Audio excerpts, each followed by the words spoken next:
Hi you guys, welcome to Cobi's Kitchen.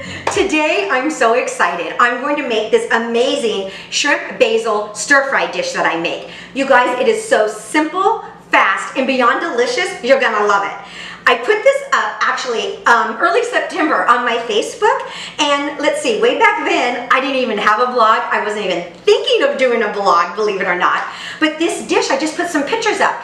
It got so much traction. Even just the other day, I still had people texting me and asking me, how do you make it? Tell me more about this dish. So I knew I had to put it up on the blog. All right, so today that's what we're gonna do. Let's get started. This marinade comes together really fast in the blender. We're gonna start with our jalapenos. The recipe actually calls for Fresno chilies. I could not find Fresno chilies, so I substituted for the jalapenos. It worked beautiful. The only difference is the Fresno chilies are red, the jalapenos are green. So I already have two cut up right here, so I'm gonna slice this one and show you what we're gonna do. Now, the only way you can mess this recipe up, and I did, believe it or not, is with the seeds. So the first time I made the dish, I didn't add the seeds, okay? I did it just like this. I took all the seeds out. My family, you guys, they absolutely loved it. Couldn't get enough of it. I thought it could use a little more heat. So the second time I made it, I actually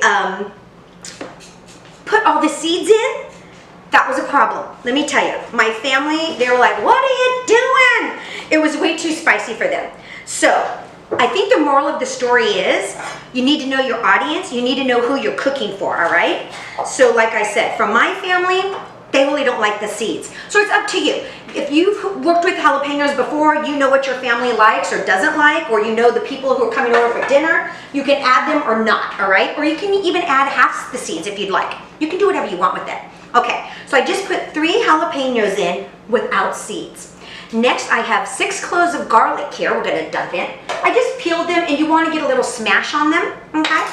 Then we're gonna add a teaspoon of salt, and then a secret ingredient here. This is fish sauce, all right? Now it comes, I wanted to show you the jar actually, because it comes, if you haven't used fish sauce before, it comes in a really small jar here because it's very, very potent. It's concentrated, so you don't need very much. A little goes a long way. And so we're actually gonna use 2 tablespoons is all you need in this dish, okay? So there we go. We're done with that.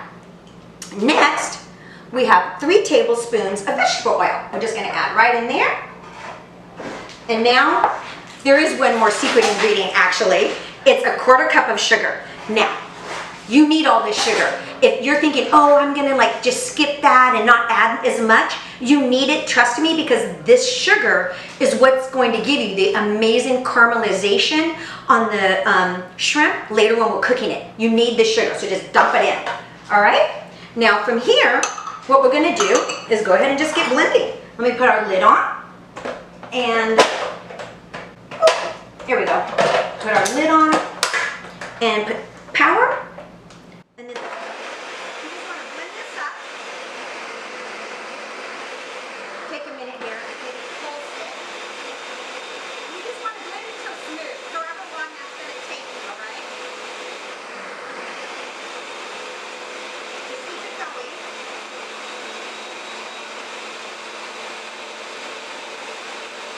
Wow.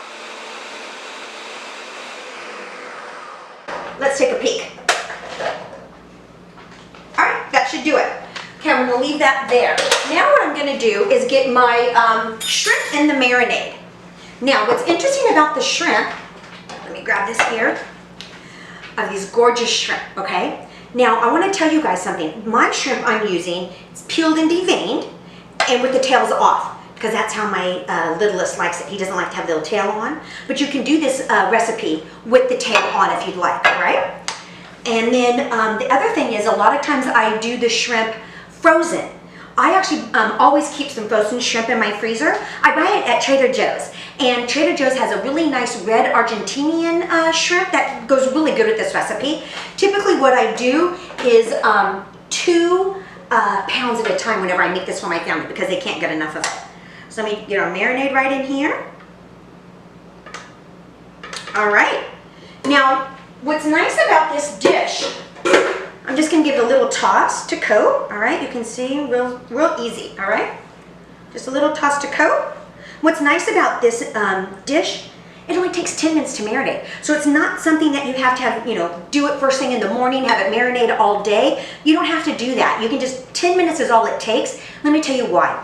Because the membrane of the fish, of the shrimp and fish, is really fine, right? Think of a steak, much meatier and stronger for all the flavors to absorb. So 10 minutes, we're ready to go, okay? So I'm gonna tidy up my kitchen. I'll see you back in 10.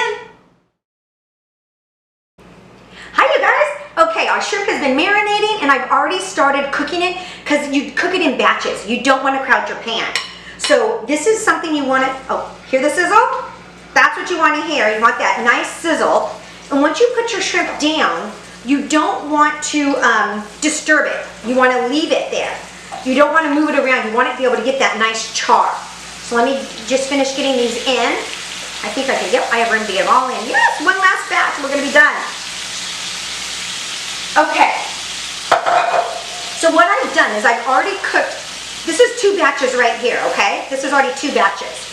What you want to do is put them in the hot pan. You want to make sure your pan's really hot. That's how you can get that nice sear from all that sugar that we put in, remember? So you're just going to let them cook here for about a minute on one side and then probably about like 40 seconds to a minute max on the second side. And what's really important is to note that one of the biggest mistakes most home cooks make is they overcook their shrimp. It doesn't take long to cook shrimp at all. Like I said, about a minute on one side, 40 seconds on the other. I'm going to go ahead and test them here because my pan's really hot, so it's probably going to cook even a little faster this time around. So let me see. I'm going to leave it a little bit longer. All right. And you'll see this dish just comes together so fast. Typically, when I'm making this for my family, I'll do 2 pounds of shrimp. So you just do it in batches. It's hilarious. I have 2 pans going at the same time. It's pretty funny. All right, these are getting ready though. I'm gonna start turning them over. I have a nice char. Let me show you, see? That's what you're looking for, okay? You want that nice char on one side and flip it back over. All right, these are looking great, you guys. Just give it a couple seconds, really, about 40 seconds or so on this side. And then we're going to take it off the heat next, and I'm going to add the basil in it to wilt the basil. And like I said, depending on how many people you're going to feed, that's how you decide how much shrimp you need. For like my family of 5, we do a full 2 pounds. Oh, and I also usually serve it with sticky rice. It's delicious over some nice sticky rice. Okay, so now let me go ahead and turn off the heat. Take this off, and now what I'm going to do is take all of the shrimp we've already cooked, add it back into the pan, get all those good juices here. And then I'm going to take our basil here. Now if you have some larger leaves, you can go ahead and just tear them in half, and then just put it in here. Okay, you want about 2 cups of basil. That's what we're looking for. So you can see you're just going to toss it off the heat, because you don't want to cook the spinach, we just want to wilt it. So we're just kind of turn it about here. You can see it starting to wilt, okay? So just turn it around. I mean basil. Did I say spinach? Basil. Silly me. Sorry, guys. Obviously, it's shrimp and basil. Okay, there we go. And you see how we keep the beautiful bright green to the basil? Because we just wilted it. We didn't cook it. Now, let me bring my serving platter over. I'm just going to plate it. Oh my gosh, that's so beautiful. And then we're just going to add our lines like this around the plate. Whoop. One went rogue. You guys, let me show you how beautiful this is. Can you believe it? All right, I have to do the taste test. It's probably going to be hot. You guys, it's silly how good this is. You're not going to believe it. The sweetness from the basil and the sugar, and then the heat from the chilies, it's just divine. You're going to love it. So this is a very, very fast weeknight dinner. You can throw together, but does that look like a weeknight dinner? I don't think so. All right, thanks guys. See you next time at Cobi's Kitchen.